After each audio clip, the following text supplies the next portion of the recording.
démocratique et social CDS Rahama a célébré ce matin son 24e anniversaire, un anniversaire sur fond de crise de leadership au sein de la formation politique. Le Libyen, accusé d'être un des responsables des attentats contre les ambassades américaines du Kenya et de la Tanzanie en 1998, est décédé. Sa famille accuse les États-Unis de l'avoir tué.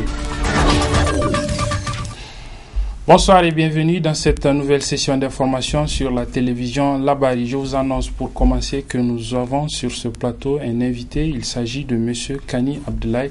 Il est le coordonnateur du collectif des organisations de défense des droits de l'homme et de la démocratie. M. Kani, bonsoir. Bonsoir. Avec vous, nous allons échanger sur les priorités de votre mandat. Vous avez en effet récemment été reconduit à la tête de ce collectif. Nous ferons aussi un petit tour sur les activités de promotion et de défense des droits humains dans notre pays dans l'année qui vient de s'achever. Rendez-vous donc à la fin de ce journal. Un journal que nous débutons par ce communiqué de presse de la mission intégrée des Nations Unies pour la stabilité au Mali. Un communiqué ainsi libellé ce matin à 9h45. Un engin explosif a sauté lors du passage d'un véhicule transportant des troupes du contingent nigérien de la MINUSMA sur la route entre Assongo et Menaka dans la région de Gao. L'attaque a fait 6 blessés, dont 3 avec des blessures graves. Leur évacuation à Assongo et ensuite à Gao a été effectuée. La MINUSMA, tout en souhaitant un prompt rétablissement aux soldats blessés, salue les sacrifices que les casques bleus continuent de faire dans l'exercice de leur noble mission en soutien au Mali, à son gouvernement et à son peuple. La MINUSMA condamne dans les termes plutôt les plus forts cette lâche attaque terroriste sur les soldats de la paix et réitère son appel à tous les acteurs en présence sur le terrain impliqués dans le processus de paix en cours de tout faire pour prévenir les attaques sur les casques bleus et d'assurer que les responsables de ces crimes soient identifiés et traduits devant la justice. Le Parti vert, c'est donc le CDS Rahama, a commémoré aujourd'hui le 24e anniversaire de sa création. C'était ce matin au siège du parti, le CDS Rahama, qui, vous le savez, est traversé actuellement par une crise de leadership. C'est donc l'aile de Mahaman Ousmane qui a célébré ce matin cet anniversaire que nous résume ici notre reporter Adamou Soumana.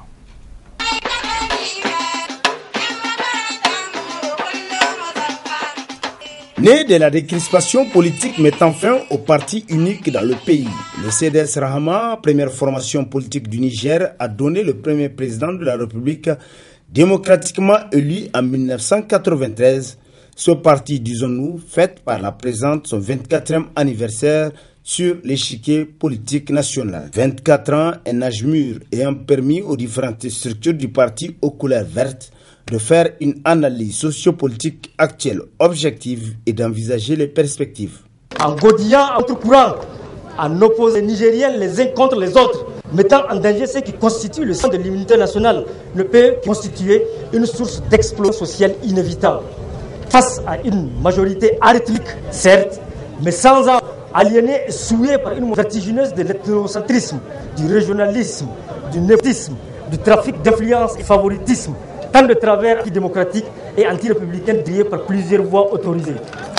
En laissant se proliférer l'impunité, les scandales financiers, les détournements des deniers publics et l'injustice en instrumentalisant l'appareil judiciaire, et même que le choix du régime tend à privilégier une catégorie de Nigériens à qui on facilite l'accès au marché public au détriment de la majorité, toutes ces choses ont servi de détonateur à la bombe qui finira par exploser et créer ainsi le terreau pour l'ébullition du front social politique.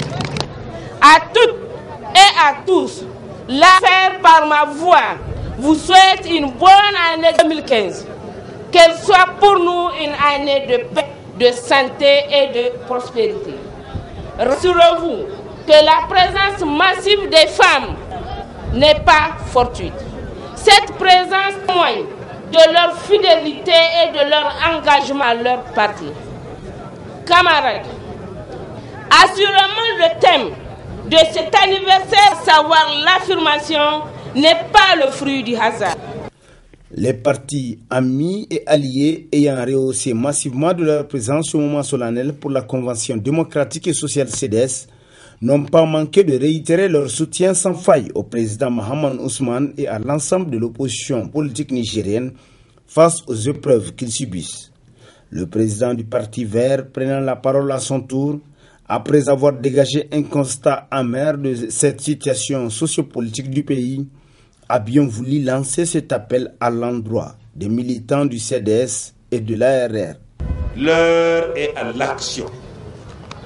L'heure de l'action a donc sonné. Nous sommes tous interpellés pour faire face à ce péril majeur qui menace notre cher pays, qui menace la République, qui menace l'état de droit, qui menace la démocratie et qui menace la cohésion sociale et la paix tout simplement au Niger. Cette célébration de l'avènement du CDS Rahama sur l'échiquier politique national prouve si besoin est de la vitalité du parti et surtout de la détermination des militantes, militants, sympathisants et sympathisantes à soutenir aujourd'hui plus qu'hier leur leader charismatique El Haj Mahaman Ousmane advienne que pourra. Deux des personnes présumées impliquées dans l'affaire dite des bébés importés ont été interdits de voyager hier par la police sur instruction du procureur de la République. Il s'agit de l'épouse de l'ancien président de l'Assemblée nationale, Mme Hamma Hadiza, et de M. Moussa Haïtou, ancien directeur général de la Sony Bank. Un acte que leur avocat qualifie d'illégal et qu'il dénonce. Le compte rendu avec Hassan Saleh Mustafa. Un voyage programmé ou une simple coïncidence? En effet, l'ancien directeur général de la Sony Bank, Moussa Hayatou, et l'épouse de l'ancien président de l'Assemblée nationale, Mme Hamma Hadiza, ont été tous arrêtés l'un après l'autre au poste de police de la route Niamey-Dosso et conduits à la police judiciaire ce samedi soir sous escorte de la police. Maître Nassir Laoli, membre du conseil des avocats de l'affaire de supposition d'enfants, explique. Mon client et Mme Hamma qui se sont rencontrés au niveau du péage route d'Osso, l'un pour se rendre à Koré-Meroua et l'autre pour se rendre à Tawa pour voir sa famille, se sont vus notifier l'interdiction formelle de franchir le poste de police. Ils ont fait appel à moi, je suis venu immédiatement sur le lieu. Le commissaire de police sur place m'a dit clairement qu'ils ont reçu des instructions formelles. Il m'a même exhibé une note formelle du procureur de la République qui intime toute autorité de police compétente à prendre toutes les dispositions utiles à ne pas permettre à toutes les personnes qui sont impliquées dans le dossier de supposition d'enfants de se présenter à l'audience du 2 janvier. Qu'à ce jour, cette note-là, elle ne peut plus produire d'effet. Encore que la note est illégale, je rappelle à toute fin utile que mes clients ont été mis à liberté provisoire par ordonnance. Selon la défense, le droit de Moussa Hayatou et de Mme Hamma Hadiza, tous en liberté provisoire, impliqués dans l'affaire des bébés importés dont le jugement a eu lieu le 2 janvier 2015, sont bafoués. Ce à quoi j'assiste aujourd'hui est une terrible voie de fait. C'est un enlèvement, c'est une déportation de mon client qui s'apprêtait à se rendre à Koré-Meroua aujourd'hui et qui se voit notifier l'interdiction formelle de partir. Et je précise qu'à 14h30, des instructions étaient venues d'après le commissaire de police selon lesquelles ils sont autorisés à passer le poste de péage. 5 minutes après, donc à 14h35, des instructions contraires étaient venues leur interdisant non seulement de passer le poste de péage, mais aussi et surtout de se rendre chez eux. Donc ils ont été tenus, immobilisés au poste de péage dans la plus grande humiliation au vu et aussi de tout le monde, alors qu'absolument rien ne leur est reproché. Et par la suite, j'ai pu constater l'arrivée de 3 inspecteurs de police qui nous ont notifié qu'ils sont chargés de les conduire à la police judiciaire. Je me suis d'ailleurs autorisé de demander l'inspecteur qui conduisait la mission s'il a une charge quelconque contre mes clients, il s'est contenté de me dire qu'il n'y a absolument rien, il obéit à des instructions. Voilà l'état de droit, comment il se présente aujourd'hui au Niger. En attendant de voir la suite réservée à cette nouvelle situation qui vient ainsi de se créer, la défense compte déjà déposer une plainte la semaine prochaine contre la personne qui aurait instruit l'interpellation de ces deux personnes. Retour à présent sur cet accident survenu hier matin, non loin du siège de l'association islamique du Niger, à côté de l'école Sabongari. Un accident qui a pour bilan 1 mort et 3 blessés graves. Retrouvons Sadou Doumi et Adam Soumana pour le compte rendu. Cet accident qui serait survenu au petit matin de ce samedi 3 janvier a été, comme l'on peut aisément le constater, d'une grave violence. En effet, selon des témoins de cette scène, la collision entre les deux véhicules aurait causé la mort du conducteur du taxi et 3 blessés graves, dont 2 clients du taxi et le chauffeur du véhicule personnel. D'après les mêmes sources, le taxi était stationné pour prendre un client quand le second véhicule était venu le percuter. Cet accident serait-il dû au stationnement brusque des taximens auquel l'on assiste le plus souvent dès qu'il s'agit de prendre ou déposer un client? Ou est-ce dû à l'imprudence du conducteur du véhicule personnel qui n'aurait pas respecté la distance réglementaire entre 2 véhicules en circulation? Seule une enquête des services compétents peut satisfaire cette curiosité. Cependant, force est de constater que la route tue dangereusement au Niger. Une situation due le plus souvent au non-respect du code de la route et surtout à l'intolérance de certains usagers de la route. Prudence, prudence alors, car on n'a qu'une seule vie et celle-ci est sacrée.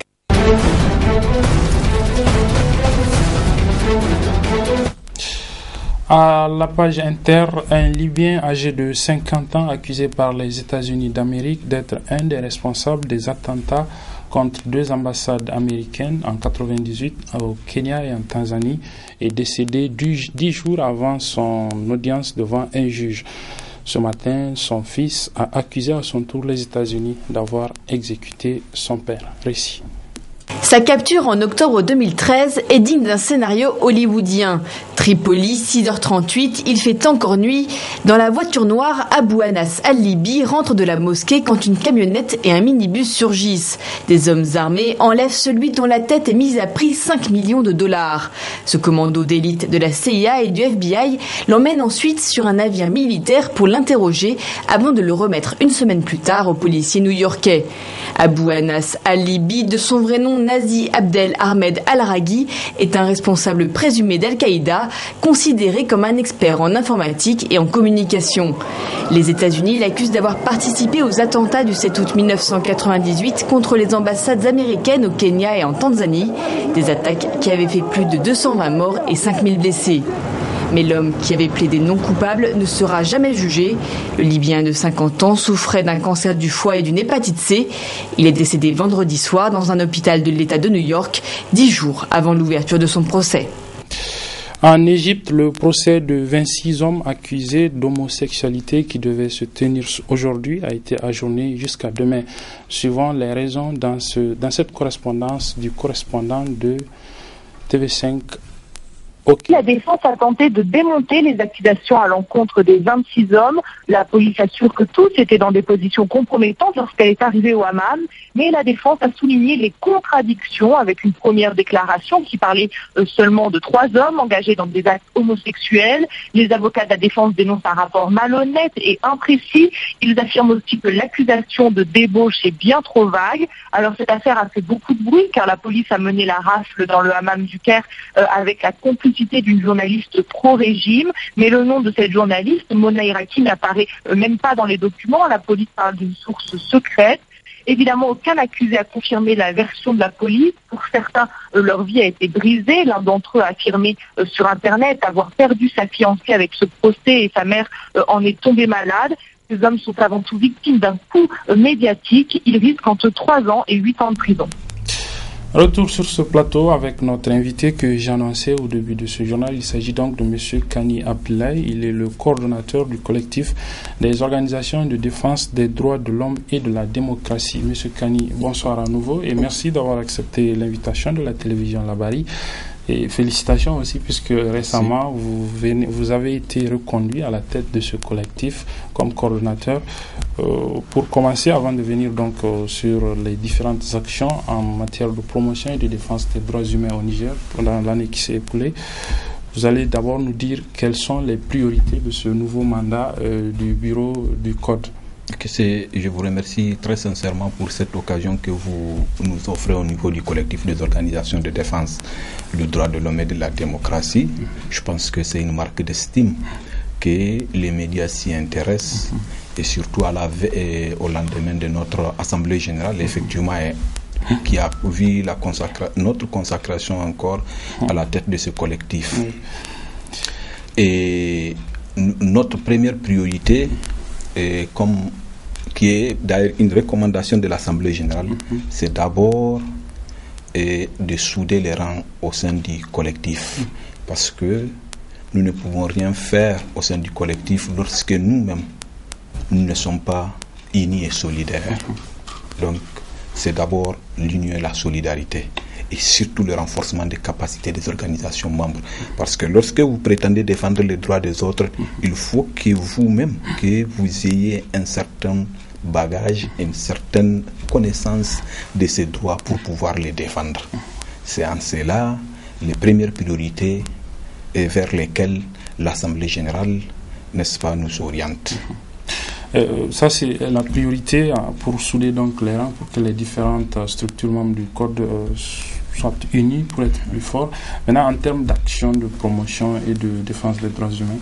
En termes d'action, l'Assemblée générale, quoiqu'à féliciter le travail qui a été fait par le bureau sortant, a remarqué qu'effectivement, et avec nous, le bureau sortant est en train, que dans notre pays, aujourd'hui, les droits économiques, sociaux et culturels, surtout ces de base qui sont l'éducation, la santé, l'alimentation, sont des droits qui sont loin d'être respectés dans notre pays et pour lesquels des recommandations effectivement fortes ont été faites au bureau entrant pour que le bureau les inscrive dans leurs priorités pour les 3 ans à venir.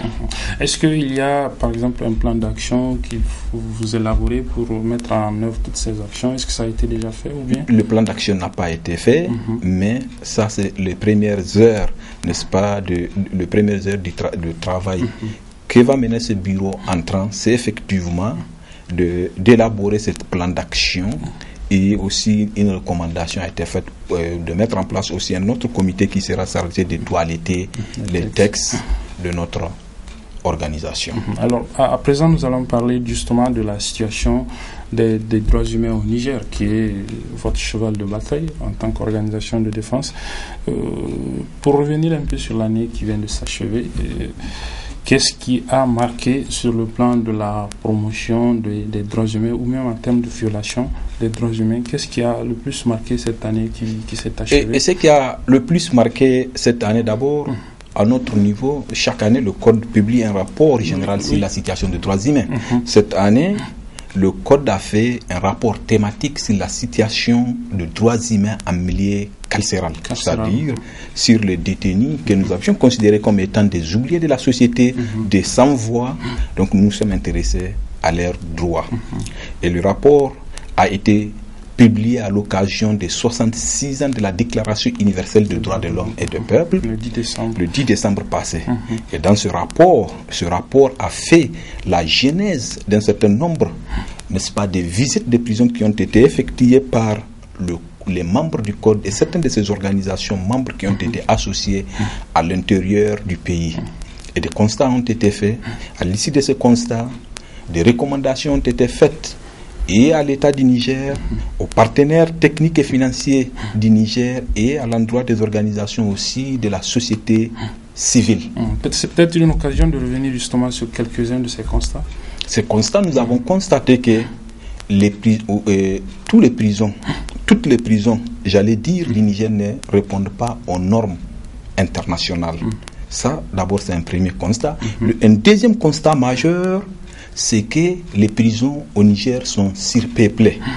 Un troisième constat majeur, c'est que Aujourd'hui, il n'y a pas, à l'exception de la prison de Daïkeina, il n'y a pas dans une seule prison au Niger où certains droits, tels que le droit, surtout à l'insertion, une fois que ces détenus sont libérés, on n'a pas pensé à un plan de réinsertion de ces détenus.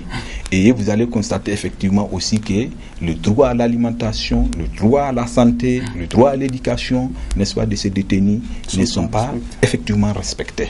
C'est des constats majeurs. Ça, c'est donc pour ce qui est du rapport que le Code a publié. Effectivement. Ça, maintenant, il y a d'autres droits de la société. Quel regard vous avez jeté sur leur respect ou bien sur leur promotion au cours de l'année? Bien évidemment, il y a effectivement les autres droits, comme je l'ai dit toujours, les droits civils, politiques, les droits économiques, sociaux et culturels. Parlant de droits civils et politiques, là-bas, le Code a vu surtout qu'il y a eu des velléités, n'est-ce pas, de fragilisation de nos institutions. Or, dans toute démocratie, pour qu'une démocratie puisse bien marcher, il faut des institutions fortes, pas des hommes forts, et il faut que force reste à la loi. Et le Code a également vu, toujours au niveau a constaté, toujours au niveau de ces droits civils et politiques, surtout ces spectacles, n'est-ce pas, que s'offraient les partis politiques au Niger, et surtout des grands partis politiques. Tout de suite, nous avons vu l'exemple du CEDES. Le CEDES, quand même, n'est pas n'importe quel parti au Niger, parce que le premier président de la République du Niger, démocratiquement élu, a été de ce parti. Le MNSD Nassara a dirigé ce pays parce qu'il était même considéré comme étant le parti État. Et aujourd'hui, le spectacle que ce parti nous offre et nous laisse perplexes. Parce que pour nous, c'est des grands partis. Deux partis qui ont donné des présidents de République à ce pays, qui aujourd'hui n'arrivent même pas à faire respecter les textes et la discipline en leur sein. Je pense que cela nous donne, n'est-ce pas, et nous laisse perplexes, et ça nous donne beaucoup de soucis en tant que défenseurs de droits humains. Parce que ces partis prétendent demain présider aux destinées des populations nigériennes.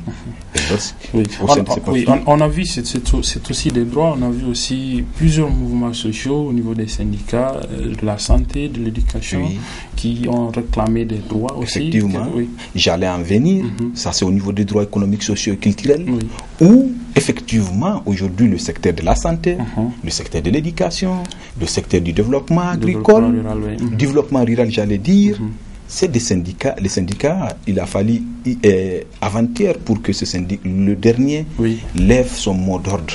Je pense de blocage effectivement des données. Et je pense que c'est une situation, n'est-ce pas, qui n'est pas bonne pour le Niger. Pour ce qui est du secteur du développement rural, pourquoi? Parce que à longueur de journée, on nous distille sur les médias que le Niger a une politique qu'on appelle l'initiative 3N. Les Nigériens nourrissent les Nigériens. Or, c'est ces hommes et des femmes du secteur du développement rural qui doivent encadrer, n'est-ce pas, ces paysans nigériens pour qu'effectivement nous arrivions à une autosouveraineté alimentaire, voire à une souveraineté alimentaire. De l'autre côté, au niveau de la santé, si le plateau technique laisse à désirer, il y a même les médecins, surtout les médecins spécialistes aujourd'hui. Donc, nous avions trouvé effectivement légitime et juste les revendications. Il aurait fallu que, même si l'État du Niger ne peut pas, n'est-ce pas, donner satisfaction à ces secteurs, c'est au moins de les considérer, de les appeler pour discuter avec ses partenaires, parce que le partenaire, il ne faut pas minimiser un partenaire, il faut toujours discuter avec un partenaire.